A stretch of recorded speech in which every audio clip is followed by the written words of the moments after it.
Olá pessoal, sejam muito bem-vindos a mais um vídeo do canal Café no Bullying. Vamos fazer agora mais um vídeo curtinho sobre GPIOs, mas dessa vez vamos falar sobre botões. Os botões, botão, né? Vamos fazer código bare metal para dirigir um botão. Os botões, eles têm essa particularidade de serem portas de entrada, né? São portas de input. Então o código é um pouquinho diferente do código para LEDs, que os LEDs são outputs, né? Então a gente define o GPIOs de um LED como output e a gente vai definir definir os pinos de um botão como pinos de input, porque eles vão a gente vai mandar um dado, mandar um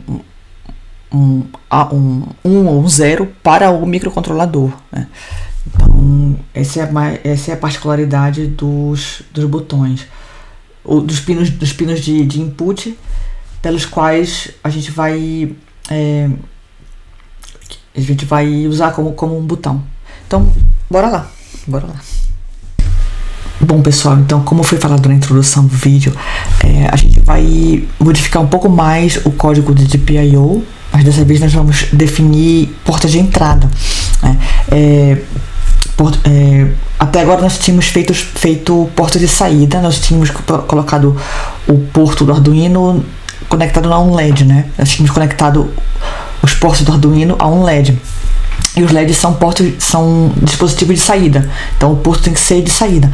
Mas dessa vez agora nós vamos conectar um porto de entrada. Então nós temos que definir um pino específico, um pino que a gente quiser o Arduino, como um pino de entrada. E o dispositivo que a gente vai usar para isso é um botão. O botão tem vários tipos de botões, se vocês quiserem eu posso fazer um vídeo sobre isso, mas o que a gente vai usar agora é esse botão aqui. Esse aqui, que tem uma particularidade. Ele naturalmente é um botão que a gente usa para esses circuitozinhos, né, de baixa tensão, para esses botões que a gente usa para tinkering, né, para robistas. Ele tem uma particularidade. Eles são curto-circuitados aqui nesse nó aqui e nesse, né? E nesse aqui e nesse. E eles estão abertos entre esse nó e esse, entre esse terminal e esse. Quando a gente aperta o botão, quando a gente aperta um botão, pode ver que a gente apertou o botão e esse LED aqui acendeu, né? O que isso quer dizer é que esse nó e esse foi circuitado quando o botão foi pressionado, né? Foi circuitado esse nó e esse, e foi circuitado esse nó e esse. Esse software que chama Tinkercad é um software para simulação que eu vou usar a partir de agora, sempre que for possível. A gente pode ver aqui que esse botão está ligado nesse terminal, está ligado ao ground através do resistor, e nesse botão aqui ele está ligado, nesse terminal ele está ligado à entrada do Arduino, e esse aqui ele está ligado ao VCC, que aqui é 5 volts, né? Então o que acontece é isso aqui. Esse circuito é equivalente a isso aqui. Ele está ligado a 5 volts, que seria essa. Vou fazer isso aqui, ó. Vou fazer isso aqui. Só um instante.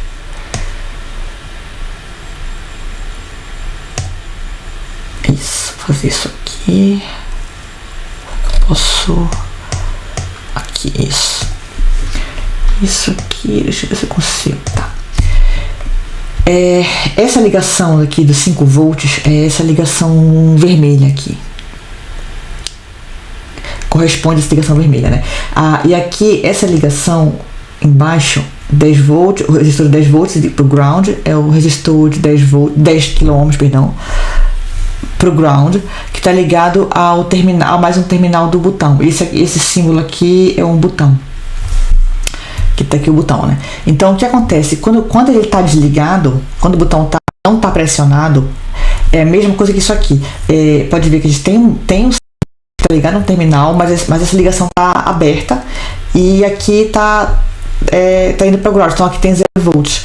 E esse terminal bem aqui é o terminal que está indo para o pino 2 do Arduino. Esse que está verde aqui. Então é isso que acontece nessa situação onde o botão não está pressionado. O terminal 2, ele está, na verdade, recebendo 0 volts. Né? Mas quando a gente liga, aqui, quando a gente aperta o botão, pode ver que a gente fecha o circuito. E então no terminal, aqui nesse terminal verde, a gente tem 5 volts. Pode ver que o gráfico aqui tem 5 volts aqui, né? É que eu não tenho outro mouse para outra ponta para apontar, eu só tenho o mouse, então toda vez que eu quero sair da simulação eu largo. Mas vocês entenderam, né? Isso quer dizer, quando eu aperto aqui, quer dizer que eu tô fechando o circuito. Então esse circuito aqui é fechado, e o pino ele recebe 5 volts. O pino do Arduino recebe 5 volts. Da mesma forma como eu fecho o circuito aqui, o pino de saída, que esse pino aqui verde, recebe 5 volts. E pode ver pelo gráfico que eu tenho 5 volts aqui em cima. Deixa eu aumentar aqui. Eu recebo 5 volts na saída, que é o gráfico verde, né? Quando eu largo o pino ele fica a 0 volts. Então basicamente essa é a operação do botão, né? Por que a gente tem esse resistor de 10 kΩ aqui? Porque quando eu tô ligado, de fato eu tenho um lógico 1 nesse terminal. Mas quando eu largo, a ausência de lógico 1 não significa a presença do lógico 0. Se eu não tivesse o resistor aqui, esse resistor, se o resistor não tivesse aqui, o fato de eu estar com o botão desligado, o botão não pressionado, não quer dizer que eu estava com 0 volts. Eu vou ter, na verdade, ruído. Eu vou ter, sei lá, 1 volt, 2 volts, 5 volts. Vou ter ruído o tempo todo nesse pino. A gente costuma dizer que o pino está flutuante, é o floating, né? Então, para forçar, quando eu tenho o botão desligado, não pressionado, se eu quero forçar que no terminal tenha 0 volts, eu tenho que colocar um resistor pull down, um resistor para ele puxar a tensão para 0 volts. Aí eu vou ter uma tensão muito bem definida que é 0. Então a ausência de 5 volts, a ausência de um high, a ausência de um alto, de um valor lógico alto, não significa a presença obrigatoriamente de um valor baixo. Eu tenho que forçar, da mesma forma como eu forço os 5 volts, eu também tenho que forçar os 0 volts. É por isso que eu coloco esse resistor alto, né, de 10 kΩ, ligado ao ground. Então esse seria um circuito equivalente do botão do Arduino, que é esse botão aqui. E só a título de curiosidade, eu vou mostrar para vocês o código. Esse código aqui está feito com as outras bibliotecas do Arduino, né? Pode ver, a gente usa o Digital Read, a função Digital Read, que é para ler o estado do pino, né? E esse pino já está definido como input, tá bem aqui. Ele está definido como input, né? Então eu defino como o pino que está associado ao botão, eu defino como input. Leio o botão, e aí se a leitura do botão for high, for alta, eu ligo o LED. Se não, eu desligo o LED. E aí um delayzinho só para a gente poder enxergar o LED mudando de estado, né? Então esse é o código básico. Pode encontrar esse código nos exemplos do Arduino, mas a gente vai fazer bare metal. Então bora lá, né? Eu vou apagar esse código aqui, que esse código é o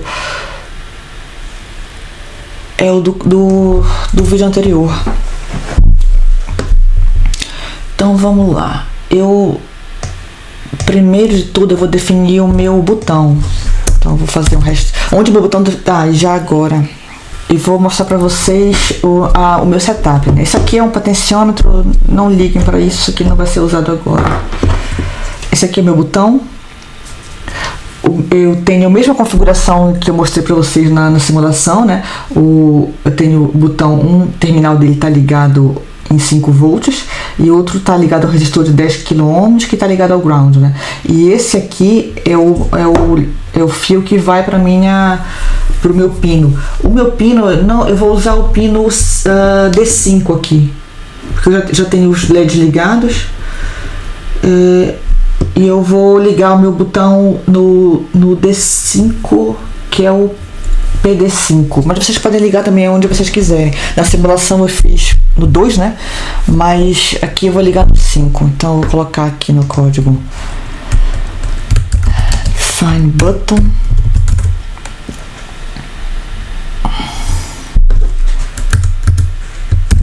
Um 5, vou usar a mesma notação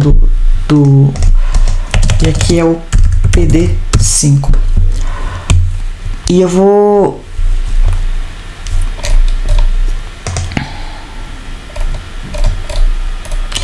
fazer uma função read button, ler o botão, né?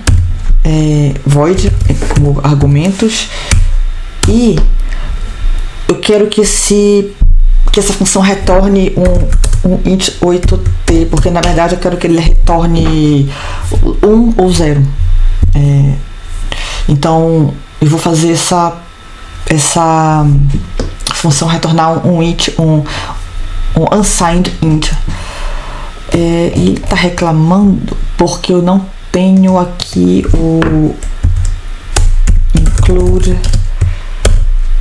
stdint.h, que é o que vai me dar a biblioteca que vai me dar os int 8t. Ok, já está feita essa parte. Agora eu só vou desenvolver essa função aqui.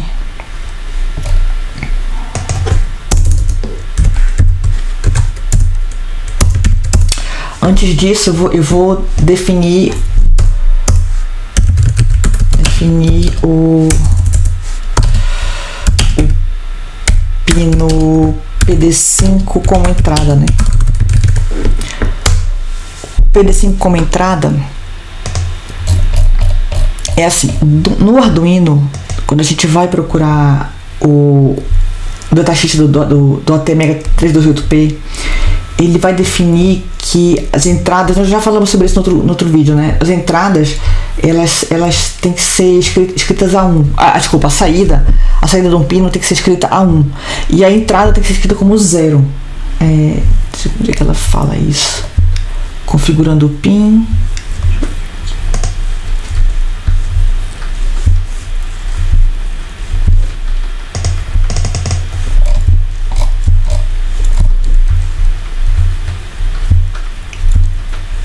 Tá aqui, li bem aqui.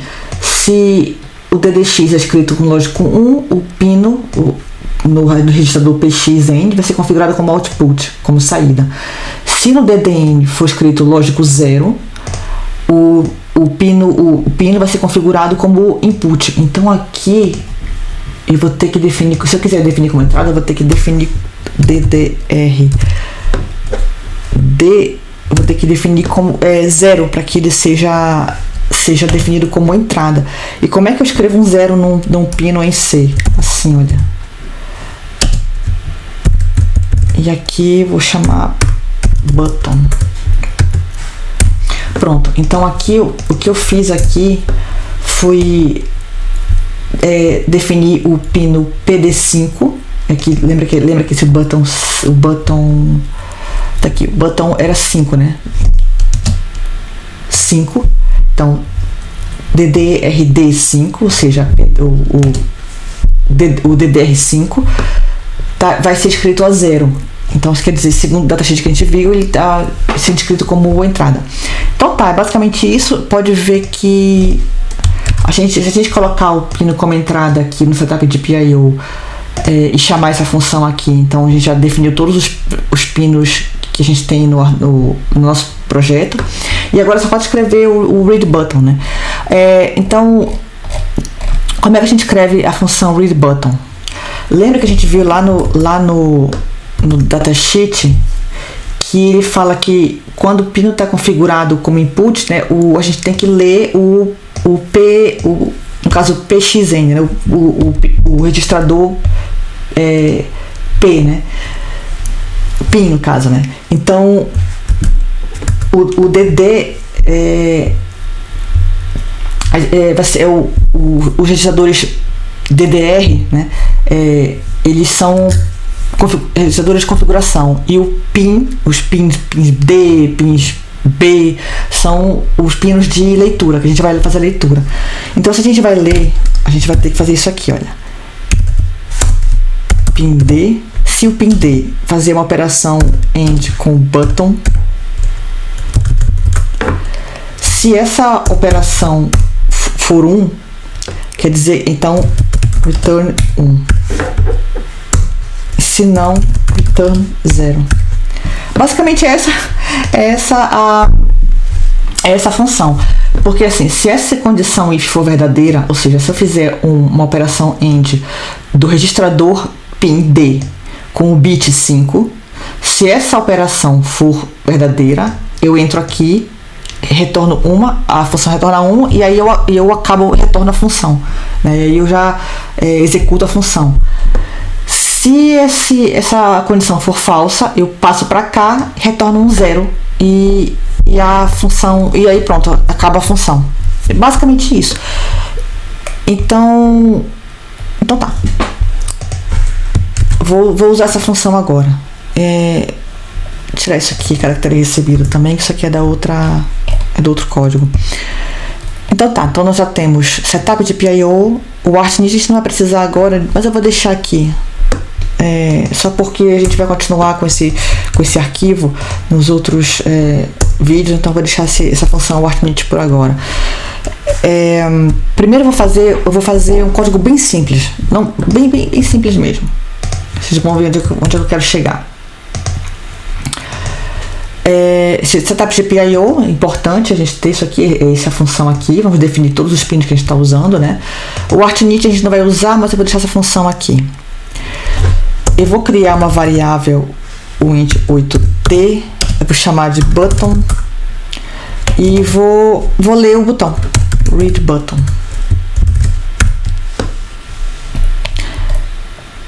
Na verdade, eu vou fazer isso aqui, eu vou deixar essa variável dentro do while.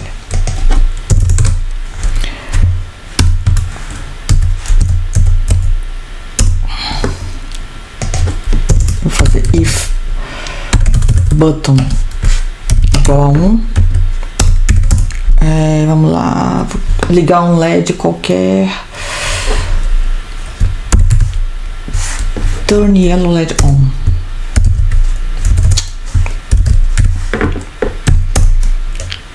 Else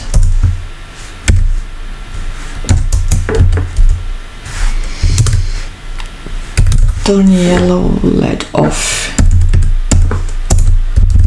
Deixa eu só ver se eu tenho essa função definida. Tenho. Então bora lá fazer o upload disso.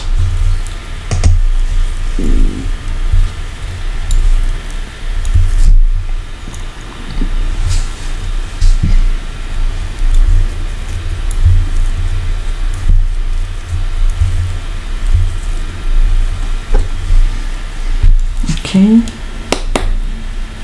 E tá funcionando, né? Ok, funciona, né? Só que tem... Ok, funciona, mas eu tenho um pequeno problema. Esse código ele é muito simples, mas ele não é um código muito bem adequado, né? Em termos profissionais. Porque acho que vocês até já sabem, né? Tem a questão do debouncing. O que é isso, né? Esse botão, ele é assim... Ele é um botão barato, né? O hardware não é dos melhores, não é dos mais finos e tudo mais. E quando eu pressionar uma vez, ele esse botão, esse hardware, ele pode identificar muito ruído, de modo que, de tal forma que o ruído passa, ele pode chegar a níveis altos e pode dar um falso sinal de botão pressionado.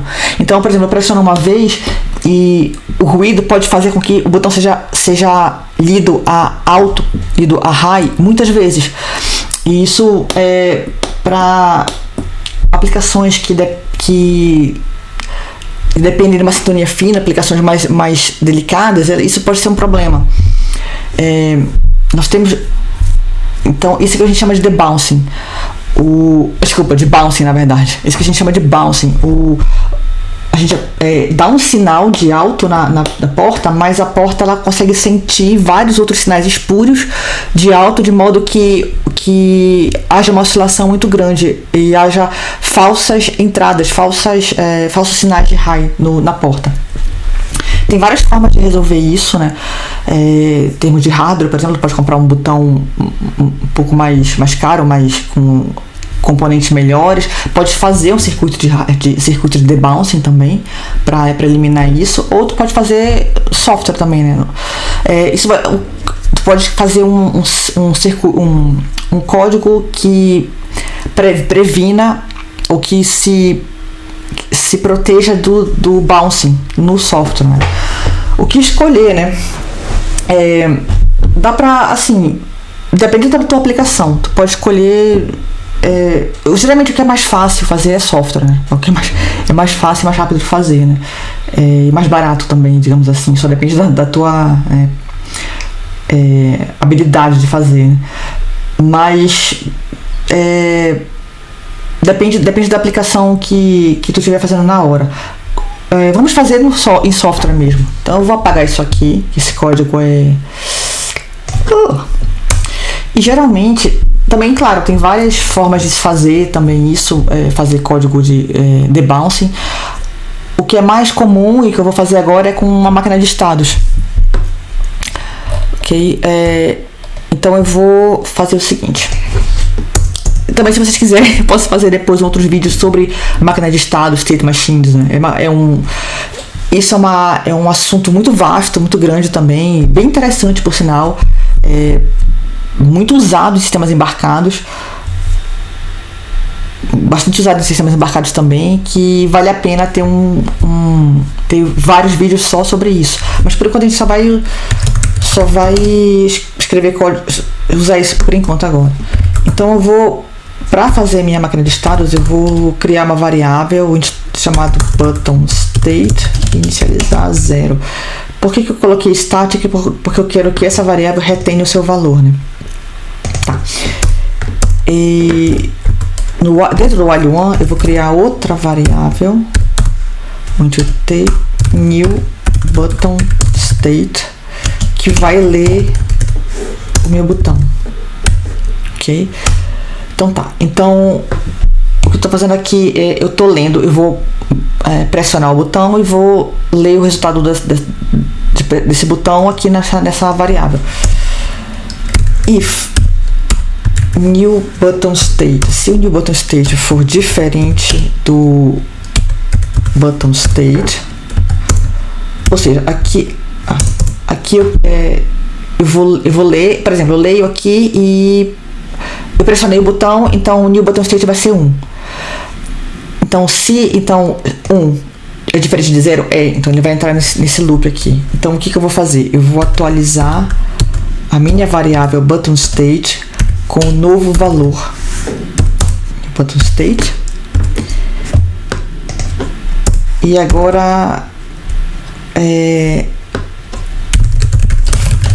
vou fazer a ação. If button state 1, vou chamar turn green light, eu vou usar o green agora.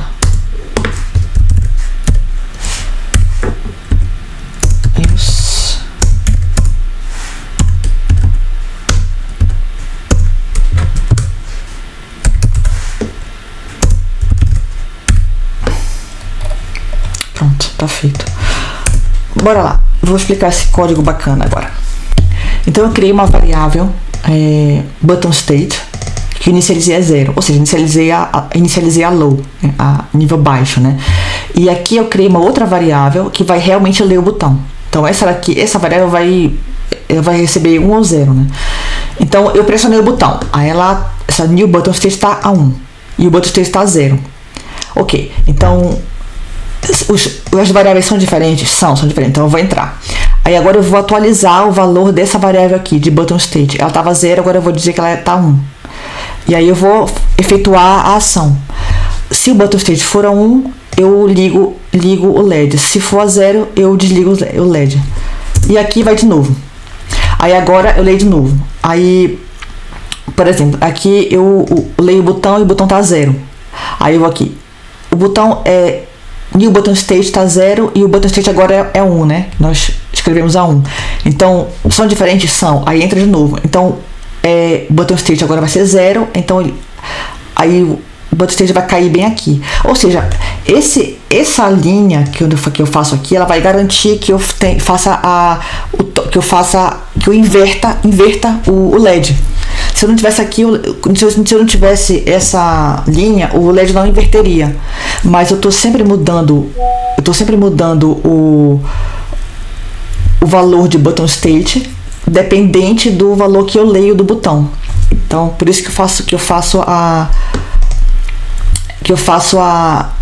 mudança no LED. Se esses valores são os mesmos, aí eu nem sequer entro no if, então eu não tenho a mudança no LED. Porque nem sequer entro nessa condição aqui. E é por isso que é essa condição que me protege do debouncing. Porque se eu tiver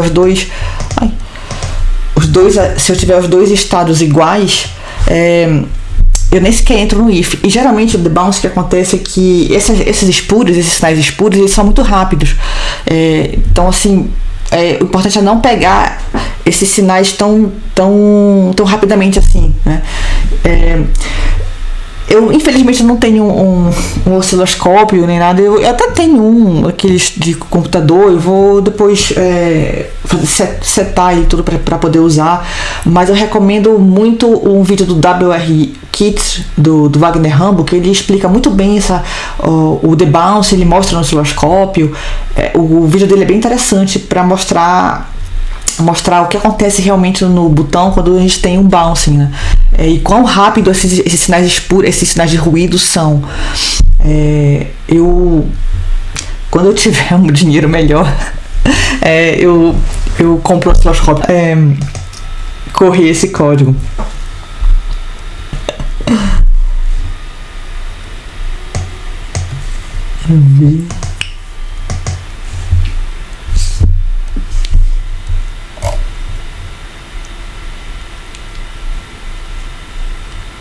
Ok.